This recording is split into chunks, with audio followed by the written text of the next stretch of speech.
ಚಿತ್ತಾಪುರದಲ್ಲಿ Priyank Kharge versus RSS ಜಟಾಪಟಿ ತಾರಕಕ್ಕೇರಿದೆ ಅಂತಾನೆ ಹೇಳ್ಬೋದು. ಏನು ಸಚಿವ ಪ್ರಿಯಾಂಕ್ ಖರ್ಗೆ ಅವರು RSS ಕಾರ್ಯಕ್ರಮಗಳನ್ನ ಸರ್ಕಾರಿ ಸ್ಥಳಗಳಲ್ಲಿ ಬ್ಯಾನ್ ಮಾಡಬೇಕೆಂದು ಸಿಎಂಗೆ ಮನವಿಯನ್ನು ಸಲ್ಲಿಸ್ತಾರೆ. ಆ ನಂತರ ಬಿಜೆಪಿ ಹಾಗೂ RSS ಕಾರ್ಯಕರ್ತರು ಹಾಗೂ ಮುಖಂಡರು ಪ್ರಿಯಾಂಕ್ ಖರ್ಗೆ ಅವರ ವಿರುದ್ಧ ಮುಗಿಬಿದ್ದರು. ಅದಾದ ನಂತರ ಬೆಳವಣಿಗೆಯಲ್ಲಿ ಸ್ವತಃ ಪ್ರಿಯಾಂಕ್ ಖರ್ಗೆ ಅವರ ಕ್ಷೇತ್ರದಲ್ಲಿ RSS ಪಥಸಂಚಲನವನ್ನು ಆಯೋಜನೆ ಮಾಡುವ ಮೂಲಕ ಪ್ರಿಯಾಂಕ್ ಖರ್ಗೆ ಅವರಿಗೆ ಟಕ್ಕರನ್ನ ಕೊಟ್ಟಿರುವಂತದ್ದು. ಇಂದು ಮಧ್ಯಾಹ್ನ 3 ಗಂಟೆಗೆ ಏನು ಪಥಸಂಚಲನ ನಡೆಯಲಿದೆ, ಆ ಪಥಸಂಚಲನಕ್ಕೆ ತಾಲೂಕು ಆಡಳಿತ ಈಗಾಗಲೇ ಬ್ರೇಕ್ ಹಾಕುವ ಮೂಲಕ ಸಚಿವ ಪ್ರಿಯಾಂಕ್ ಖರ್ಗೆ ಅವರ ಕ್ಷೇತ್ರದಲ್ಲಿ ಪಥಸಂಚಲನ ನಡೆಸದಂತೆ ತಡೆದಿರುವಂತದ್ದು. ಇನ್ನು ಈ ಕುರಿತು ನಾವು ಸದ್ಯ ಚಿತ್ತಾಪುರ ಪಟ್ಟಣದಲ್ಲಿ ಇರುವಂತದ್ದು. ನೀವು ವಿಡಿಯೋದಲ್ಲಿ ಗಮನಿಸಬಹುದು ಯಾವೆಲ್ಲ ರೀತಿಯಾಗಿ ಪೊಲೀಸ್ ಇಲಾಖೆ ಕೂಡ ಸೂಕ್ತ ಭದ್ರತೆಯನ್ನ ಕೈಗೊಂಡಿರುವಂತದ್ದು. ಯಾವುದೇ ಅನಾಹುತಕರ ಘಟನೆಗಳು ನಡೆಯದಂತೆ ಸೂಕ್ತ ಬಂದೋಬಸ್ತನ್ನ ಪೊಲೀಸ್ ಇಲಾಖೆ ಮಾಡಿಕೊಂಡಿದೆ.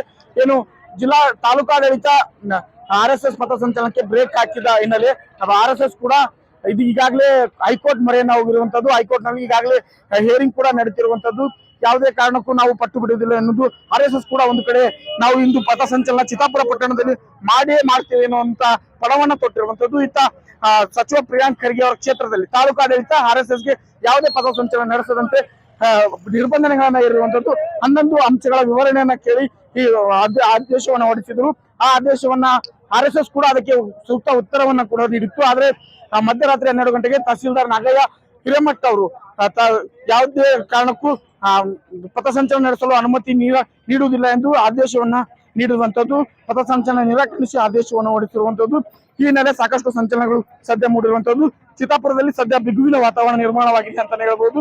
ಇನ್ನು ಪೊಲೀಸ್ ಇಲಾಖೆ ಕೂಡ ಯಾವುದೇ ಅಹಿತಕರ ಘಟನೆಗಳು ನಡೆಯುತ್ತೆ ಬಿಗಿ ಪೊಲೀಸ್ ಭದ್ರತೆಯನ್ನ ಕೈಗೊಂಡಿರುವಂತದ್ದು. ಏನು ಇತ್ತ ಭೀಮ್ ಆರ್ಮಿ ಕೂಡ RSSಗೆ ಟಕ್ಕರ್ ಕೊಡುವ ನಿಟ್ಟಿನಲ್ಲಿ ಭೀಮ ಪಥಸಂಚಲನವನ್ನ ಆಯೋಜನೆ ಮಾಡಿದ್ದು. ಈ ಹಿನ್ನೆಲೆ ಯಾವುದೇ ಸಂಘರ್ಷಗಳು ನಡೆಯಕೂಡದು ಎನ್ನುವಂತ ಕಾರಣದಿಂದಾಗಿ ತಾಲೂಕಾಡಳಿತ ಈಗಾಗಲೇ 2 ಪಥಸಂಚಲನಕ್ಕೆ ಬ್ರೇಕ್ ಆಗಿರುವಂತದ್ದು.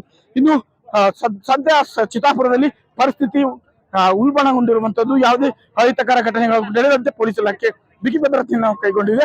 ಹಾಗೂ RSS ಕೂಡ ನಾವು ಮಧ್ಯಾಹ್ನದವರೆಗೆ ಕೋರ್ಟ್ ಮೂಲಕ ಅನುಮತಿಯನ್ನ ತಂದು ಪಥಸಂಚಲನ ನಡೆಸ್ತೀವಿ ಅಂತ ಎನ್ನುವಂತಹ ಪಣವನ್ನ ಕೊಟ್ಟಿರುವಂತದ್ದು. ಸದ್ಯ ಇಲ್ಲಿ ಯಾವ ರೀತಿಯ ವಾತಾವರಣ ನಿರ್ಮಾಣ ಆಗುತ್ತೆ, ಮಧ್ಯಾಹ್ನ ನಂತರ ಯಾವೆಲ್ಲ ಬೆಳವಣಿಗೆಗಳು ನಡೆಯುತ್ತೆ ಅನ್ನೋದರ ಕುರಿತು ಸದ್ಯ ಕಾದು ನೋಡ್ಬೇಕಿದೆ. Srikanth guarantee news Kalaburagi.